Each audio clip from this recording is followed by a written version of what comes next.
Oh, I can kind of see my forehead. Hey, tubes. Jonathan's wrong here. Truth on budget. Excuse me. So anyway, I am being forced to talk about something. Better? Worse?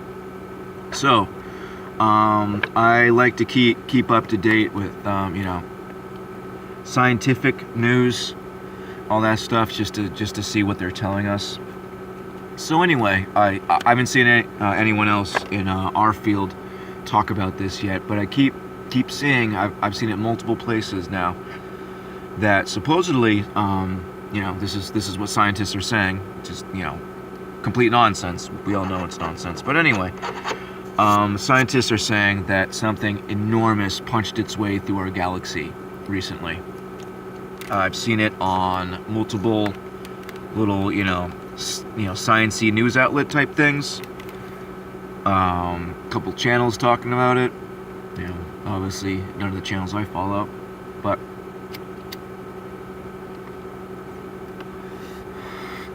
got, excuse me, you got Navy and Air Force talking about how, coming out with disclosure. It's coming. It's coming real soon, and the fact that I haven't seen anyone else mention this is strange. But you could check it out. Shouldn't be too hard to find. Scientists, claim to, I think it was about 2 weeks ago, 2 weeks ago, something enormous punched its way through our galaxy, and they don't know what it is. And apparently, fragmented it, tore stars out. And they're all like, "Oh, what is it? What could it be?" And then, they all have all these fake, could be a black hole, could be this, could be that, can't be that. We can't see, it's like they're using all these hypotheticals. Then it can't be that hypothetical situation because derp. But anyway, so yeah, look into that, glean what you can from it, but it's very ambiguous. I don't, supposedly the story is, people who map this, there's a star trail or whatever, because we spend billions of dollars to stare at the night sky all day for by these people who think, anyway, blah blah blah, so dumb. But apparently, according to these people, what they tell us is that there's a massive gaping hole in the star map now. And it's heading towards us, and we don't know what it could be, but it's not a black hole, and it's not this, and it's not that. So, clearly tying in the, I think personally, obviously, tying in the whole disclosure thing, which we can look forward to soon. Which means I guess we're making a sprint towards the end. Because once disclosure happens, it is hell on earth. That's when the fallen ones are going to be walking among us. As soon as there's disclosure. There's a couple things that I wanted to talk about real quick. Now that I'm here, might as well. I hate not being able to make videos all day. It's so irritating. Okay, here's my list of notes I could briefly cover. So anyway, just thought this was interesting. So, as you know, this is the land of milk and honey. This is the promised land. Blah, blah, blah. But I thought it was funny because I thought about it, milk and honey. And they're killing off all the bees, and they just recently drowned all the cows. They drowned and starved out all the cows. So we have no cows and we have no bees. Therefore, we have no milk and we have no honey. So take that how you will. I think it's symbolic. I think could be an FU. They love doing FUs because you got time. Just imagine you're just running the whole show. Wouldn't you just, Oh, sorry. You're running the whole show and you hate everything and everybody. So I think occasionally they just do little FUs just to F with us, even on grand, massive things. Because who cares? It's a big game. None of this matters to them. They're just effing about. And this close towards the end, I think the fallen ones are just riding the last wave. They couldn't really care less. So yeah, land of milk and honey, no cows, no bees. Thought that was interesting. And one other thing I wanted to talk about real quick is the difference between memorization and intelligence. Now, as you guys might have heard, I come from a background of tabletop gaming, rolling dice and paper and pencils and all that. So, one of the things that are intrinsically tied together there and in real life is intelligence and memorization. One is supposedly connected to the other. I disagree.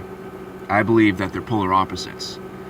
I believe that the more space you have in your mind for memorizing precise detail, you probably have less leeway to work with it, to have the mental dexterity to actually use those thoughts.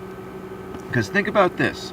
Think about all the people who do well in school, who have all this information memorized, but no red flags go off, no bells are ticked.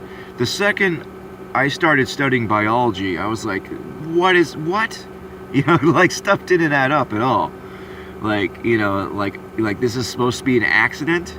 This is, random mutations led to all this. Well, a cursory, brief study of biology will prove creation without a shadow of a doubt. If you understand what you're researching and what you're looking at, it's clearly not an accident. It can't be. Your cells are too complex, far too complex, more complex than everything's more complex than it needs to be. And I'm not saying that it should be less complex. I'm saying if things were once amoeba and everything was a slurry, why did things progress past that if they didn't need to? Having sentience is its own problem. It doesn't. Being a thinking, feeling creature does not make life any easier. If anything, it makes life more difficult. What would make life easier is being completely numb, not having any thought whatsoever, and just mass producing, which is what would happen. Under any amount of scrutiny, the lie of evolution breaks down so quickly. Everything, just how nature works, how wolves chase the sheep, so all the grass gets evenly eaten, so nothing gets overgrown. Forest fires burn out dead trees. It's all connected, and to say it's an accident is stupid. You're either ignorant, you don't have the big picture.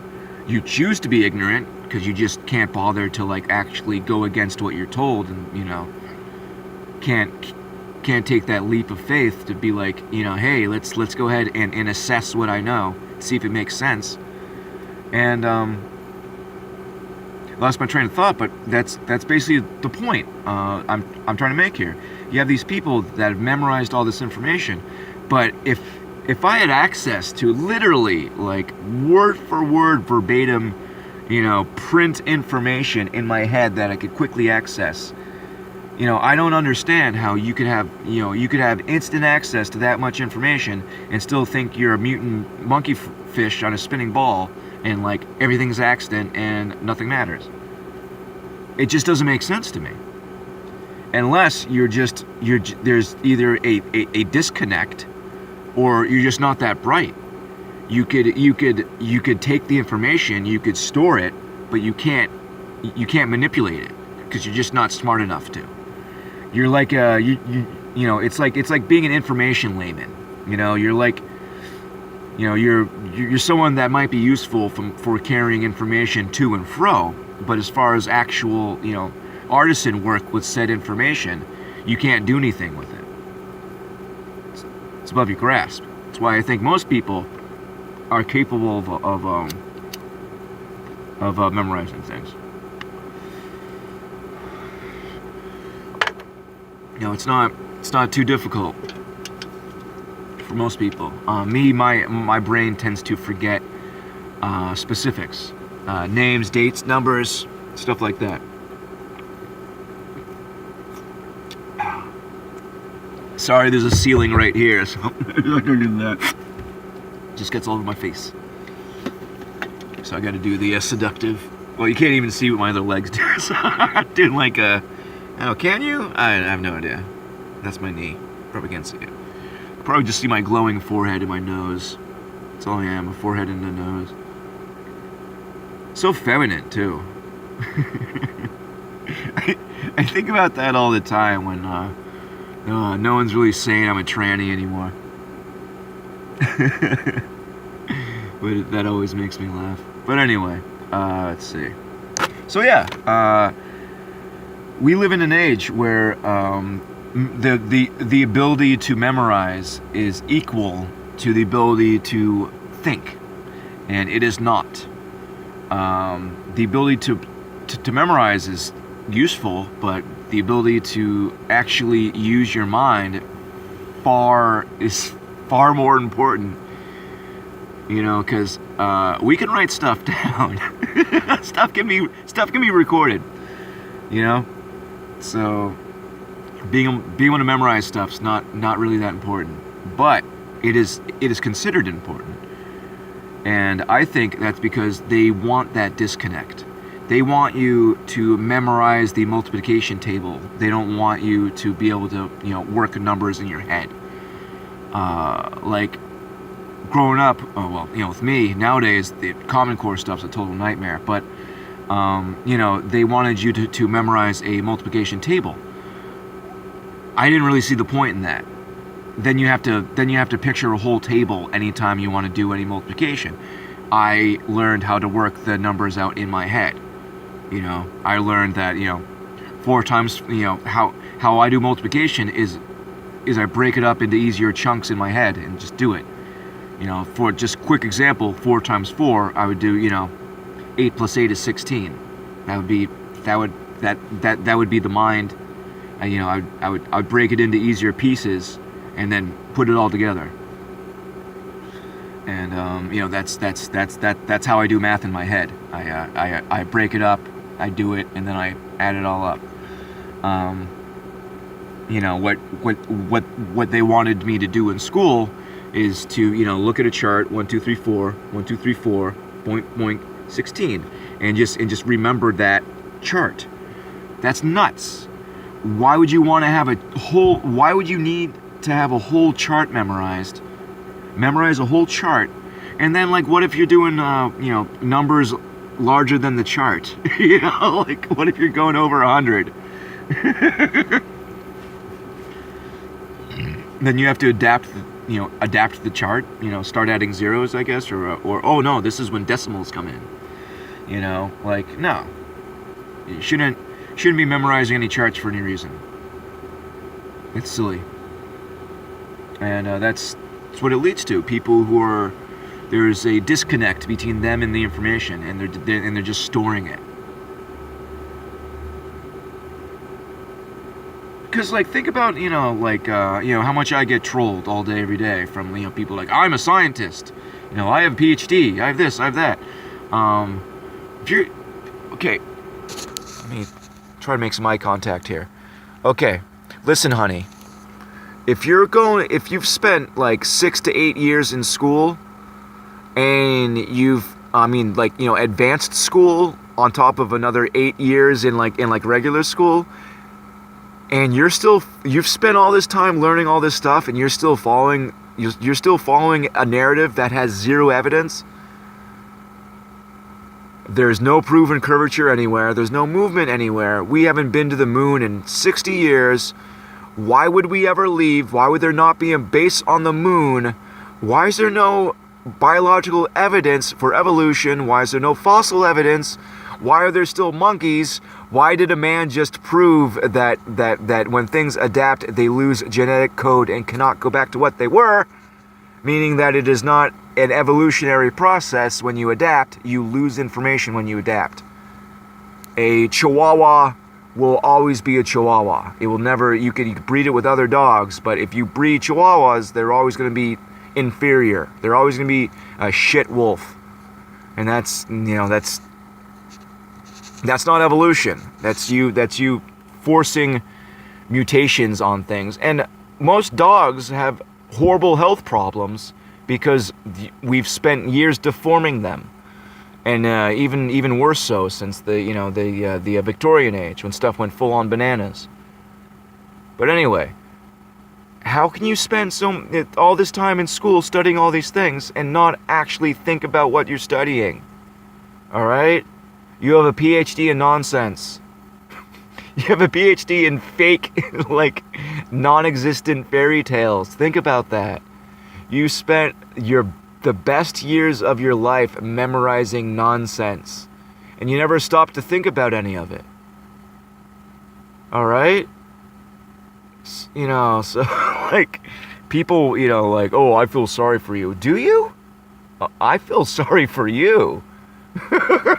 You've wasted the best years of your life that you'll never get back. You'll never be in that shape. You'll never be that young. You'll never be able to take those falls or to have that sharp a mind. Any of it, all gone, all wasted. Memorizing nonsense. Getting in line and doing what you're told like a good little cattle, a good little cow. Bees and cattle, milk and honey. Anyway, I'm all out of notes. Just something I wanted to talk about real quick. But yes, to reiterate, they're telling us something supermassive punched through our galaxy. They can F off. Prepare for disclosure. Prepare to calm your friends down. And one of the biggest points we all need to get out is a very obvious fact that UFO technology, quote unquote, that we have observed has advanced along with us. 50s UFOs look like 50s technology. Modern UFOs look like modern technology. If these are infinite, super advanced beings from beyond the stars that can travel galaxies 50, 60, 70 years in the middle of nowhere without access to your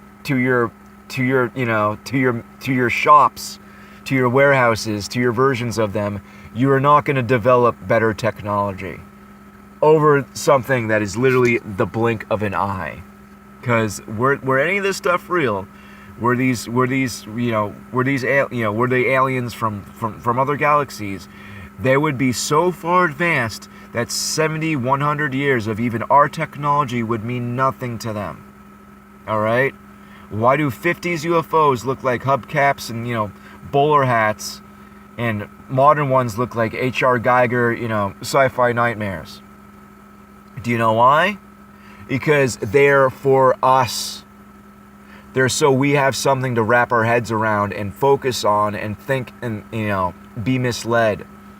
Why else would the UFOs change with the times? They've been setting this up for a very long time. War of the Worlds. That was a psyop. War of the Worlds. They let a man go on the radio and pretend there was an alien attack and no one did anything about it. They let it happen because it was a psyop. They wanted to see how people would react and they wanted to get it in our minds. Do you understand this? Tell your friends. I come off as a little abrasive because I'm so sick of this crap. I'm so annoyed. If you could, I'm bad at preaching because I'm so irritated all the time because this stuff's so stupid. Because take a look. I can't tell you how to think. I can tell you where to look. I can tell you it's not that difficult if you actually take a look. But you gotta take a look. You gotta do it yourselves. And if you're just one of those people that needs someone in authority to tell you how to think, then God help you. Literally God help you, because you're out of my hands. You literally need some sort of divine intervention to step in, because if you can't, at this point of the game, man, especially if you're going to school and you're studying all this stuff, and you can't see, like you don't know what you're looking at, God help you. It's a shame. It's truly a shame. But yeah, it's about it. Floating Head in the Darkness. Yeah, that's it. Anyway, I love you guys so much. Have a beautiful night, and God bless you.